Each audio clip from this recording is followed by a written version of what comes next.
신약성경 마태복음 2장 13절에서 23절까지 우리 한 목소리로 함께 봉독하겠습니다.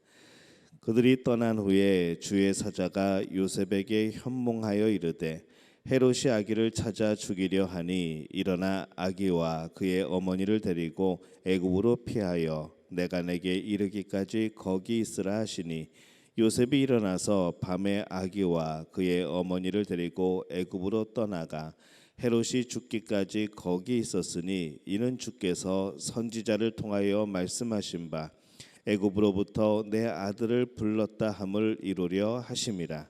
이에 헤롯이 박사들에게 속은 줄을 알고 심히 노하여 사람을 보내어 베들레헴과 그 모든 지경 안에 있는 사내 아이를 박사들에게 자세히 알아본 그때를 기준하여 2살부터 그 아래로 다 죽이니 이에 선지자 예레미야를 통하여 말씀하신 바 라마에서 슬퍼하며 크게 통곡하는 소리가 들리니 라헬이 그 자식을 위하여 애곡하는 것이라.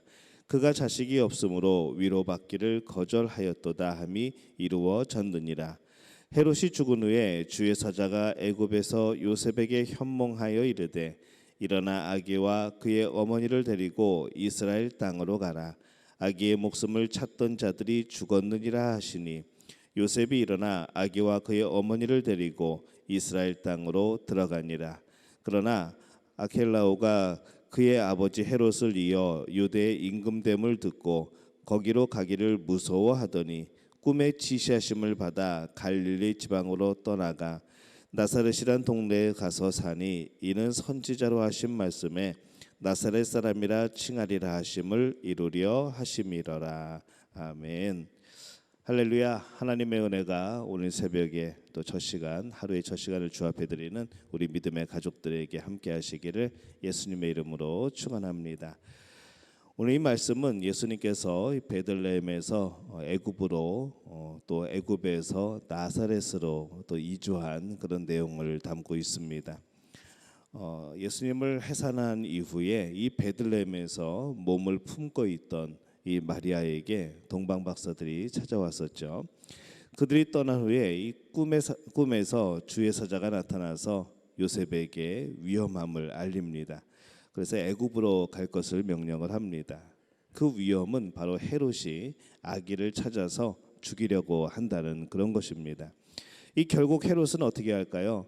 오늘 말씀의 16절에 보면은 이에 헤롯이 박사들에게 속은 줄을 알고 심히 노하여 사람을 보내어 베들레헴과 그 모든 지경 안에 있는 사내 아이를 박사들에게 자세히 알아본 그때를 기준하여 2살부터 그 아래로 다 죽이니 이렇게 되어 있습니다. 이 베들레헴 인근 아기들을 다 죽입니다. 누가 그 아기인지 모르니까 이 동방 박사들이 별을 봤다고 하는 그때부터 시간을 계산해서 한 2살 정도 이하부터는 2살 정도까지는 다 죽이면 되겠구나라고 생각하고 그 아기들을 다 죽여버리죠. 혹시 모를 그런 싹을, 본인에게 위험이 되는 그런 싹을 아예 없애려고 하는 그런 헤롯의 모습을 우리가 봅니다. 근데 이 헤롯은 왜 죄 없는 아기들을 그렇게 잔인하게 죽였을까 생각을 해봅니다. 만약 유대인의 왕으로 태어났다고 하는 그 아기가 실제로 별 볼 일 없는 그런 아기여서 뭐 잘 모르는 그런 내용들을 잘 모르는 동방 박사들의 그런 해프닝이었다면은 굳이 아기를 죽일 필요가 없었을 겁니다. 그런 아기가 유대의 왕일지 모른다는 생각이 있었던 것이죠. 그래서 그는 아기를 죽입니다. 그리고 이 정치적인 것이 다분합니다. 그 당시에 이 헤롯은 성전을 짓고 있었고 그런 상황 속에서 이 자신의 권력을 빼앗길지 모른다는 그런 두려움이 또 민심이 그 아기에게 유대인의 왕이라고 하는 그 아기에게 흘러갈지 모른다는 그런 위험함, 그런 마음을 가지고 있었던 것이죠. 이 성경에서 말하는 메시아보다는 자신의 자리, 자신의 그런 이름, 그것을 더 귀하게 여깁니다. 그가 성전을 짓고 있었는데 그 성전이 그냥 헤롯 성전이라고 이름을 짓습니다. 예배하기 위한 성전이 아니고 자신의 이름을 드러내기 위한 그런 성전을 짓고 있었던 것이죠. 그런데 그렇게 자신의 안위를 생각하던 이 헤롯은 그 일이 있은 후에 1년도 지나지 않아서 결국 비참하게 죽음을 맞이합니다. 이 오늘날 사람들은 어떨까요? 그 하는 일들 속에서 하나님의 이름이 아니라 이 내 자신의 이름을 드러나는 그런 이름을 위하여서, 내 이름을 위하여서 살고 있다는 그런 생각을 해보게 됩니다. 그것은 우리가 또 해롭과 같은 모습이 되겠죠. 우리가 하나님의 자녀로서 또 그리스도인으로서 과연 우리의 이름을 드러내는 삶을 살아가고 있는가? 하나님의 이름을 드러내는, 예수님의 이름을 드러내는 그러한 삶을 살아가고 있는가? 오늘 그것을 한번 생각해 보게 됩니다. 우리도 이 자기를 드러내는 일에 더 관심이 있지 않을까요? 그런 생각을 또 해봅니다. 내 이름이 아니라 사실은 하나님을 드러내는 그런 사람이 되어야 합니다.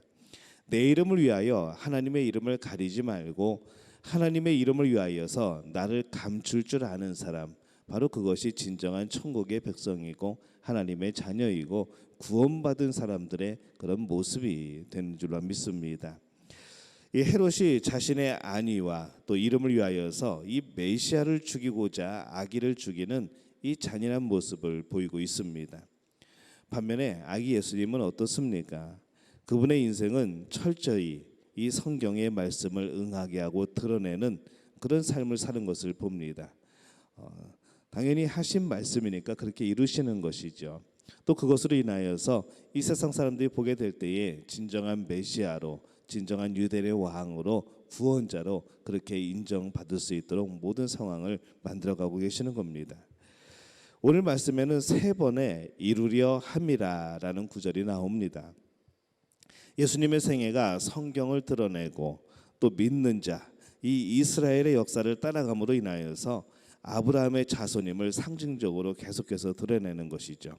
예수님의 태어나심이 그냥 어느 날 갑자기 짠 하고 나타나신 것이 아니라 이 구약 성경에서 계속하여서 예언이 되어지고 선지자들을 통하여서 예언이 되어지고 또 이스라엘의 역사를 통하여서 그 예수님의 모습과 형상들이 나타나고 그것이 모형이 되어서 지금의 오늘의 이 상황에서 예수님이 태어나시고 여러 가지 그런 사건들 모두가 바로 하나님이 계획하시고 또 예정하신 바로 그러한 일이라는 것을 성경은, 이 마태복음은 계속해서 강조를 하고 있는 겁니다. 이 첫 번째 이야기는 위험을 피하여서 애굽으로 피난한 그런 사건입니다. 그것은 이스라엘의 그런 가족들이 처음에 기근을 피해서 애굽으로 들어갔던 그것을 또 떠올리게 하는 것이죠. 둘째는 이 베들레헴의 어머니들이 자신들의 자녀가 살해당함으로 우는 그런 내용들입니다. 그 자녀를 잃은 엄마들은 얼마나 안타깝고 슬프고 또 얼마나 그것이 정말로 처절한 그런 울음이었겠습니까? 그것은 예레미야에서 이 북이스라엘이 망하는 것을 보고 우는 이스라엘 민족의 어머니 그 라헬의 울음으로 그렇게 비춰지고 이어지게 됩니다.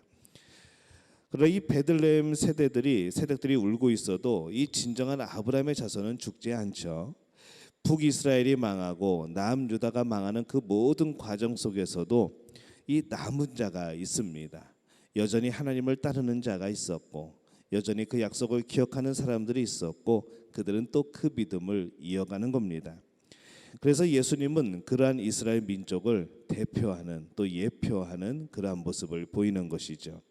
그 예수님의 인생을 우리가 살펴보면 그의 생애를 살펴보면은 이 구약 성경의 모습이 보입니다. 또 구약 성경 안에서는 예수님의 삶이 미리 보여지는 것이죠. 이 세 번째는 예수님이 나사렛으로 이주하는 그런 23절에 나옵니다. 나사렛이란 동네에 가서 사니 나사렛 사람이라 칭하리라 하심을 이루려 함이러라, 이렇게 말씀을 하죠. 여기서 이 나사렛에는 당시 이방인들이 많이 살고 있었습니다. 그러다 보니까 이 유대인들이 많이 조롱을 하고 또 비천하게 여기고 또 그 도시 자체를, 그 마을 자체를 굉장히 무시하게 됩니다.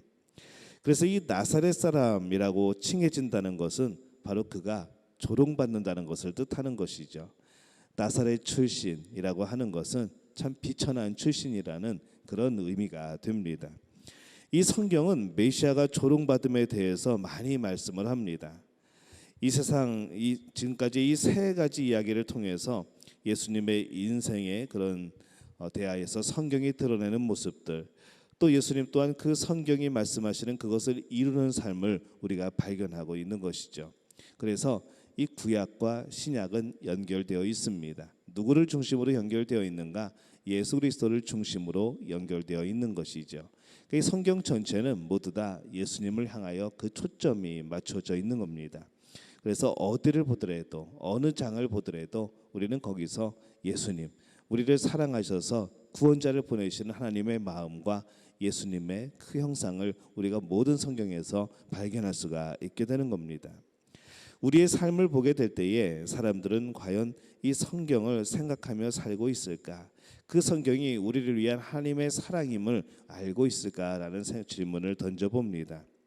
우리가 예수님처럼은 아니라 하여도 작은 예수가 되어서 우리도 이 말씀을 이루는 사람, 또 이 말씀을 생각나게 하는 사람, 이 말씀을 드러내는 사람이 되어야 되지 않을까 생각을 해보는 것이죠. 여러분의 삶은 어떻습니까? 여러분의 삶은 어떻게 되어야 된다고 생각을 하십니까? 오늘 이 여러 가지 말씀들을 보게 될 때에 또 예수님이 이 말씀 그대로 살아가시는 그 모습을 보게 될 때에 우리의 삶은 정말 예수님을 드러내는, 예수님을 생각나게 하는 그런 삶을 살아야 될 줄로 믿습니다.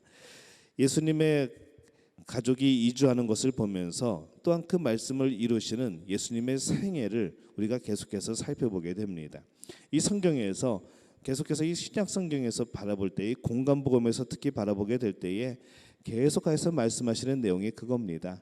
성경에 이렇게 예언하신 것을 응하게 하려 하심이라라. 성경에 어디에 말씀하신 것을 예수님이 그대로 행하셨다, 그대로 살아가셨다, 이것을 계속해서 증거를 하고 있습니다. 어디를 보아도 이 공간복음에는 예수님이 왕이고 진정으로 하나님의 아들이고 우리의 구원자라는 것을 계속해서 증명하고 있는 것이죠. 오늘 우리도 이 말씀을 이루는 그런 삶이 되어야 됩니다. 자신의 뜻을 이루고 나의 이름을 드러내는 삶은 이루어지는 것 같지만 결국에는 모든 것이 무너지는 삶입니다.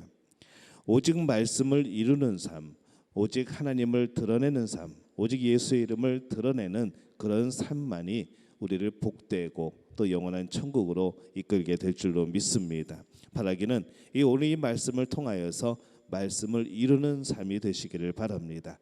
오늘 예수님을 드러내는 삶이 되시기를 바랍니다.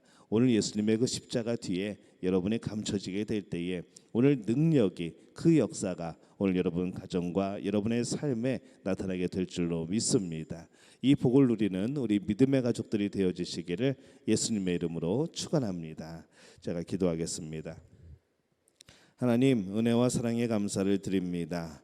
예수님을 드러내야 되는데, 하나님의 이름을 드높여야 되는데 우리의 삶이 과연 그러한 모습인지 돌이켜봅니다. 우리의 삶의 매 순간마다 드러내지 못했고 예수님을 알리지 못했고 순종하지 못한 그런 모습들을 발견하며 오늘 주 앞에 도움을 구합니다. 주의 성령께서 역사하여 주시어서 우리의 매 순간이 하나님께 영광 돌리는 시간이 되게 도와주옵소서.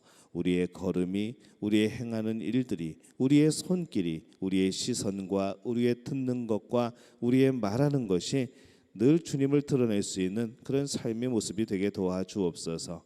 그리하여서 우리의 삶을 통하여서 영광 받으시는 또 하나님, 또 우리의 삶을 통하여서 증거되는 예수님의 이름, 우리가 그 사명을 온전히 감당하며 살아갈 수 있도록 주님 역사하여 주시옵소서. 오늘 우리의 연약함을 채우시고 우리에게 주신 은사를 통하여서 하나님의 뜻을 이루어 주시옵소서. 모든 것을 주님께 닦아엎고 예수님의 이름으로 간절히 축복하며 기도하옵나이다. 아멘.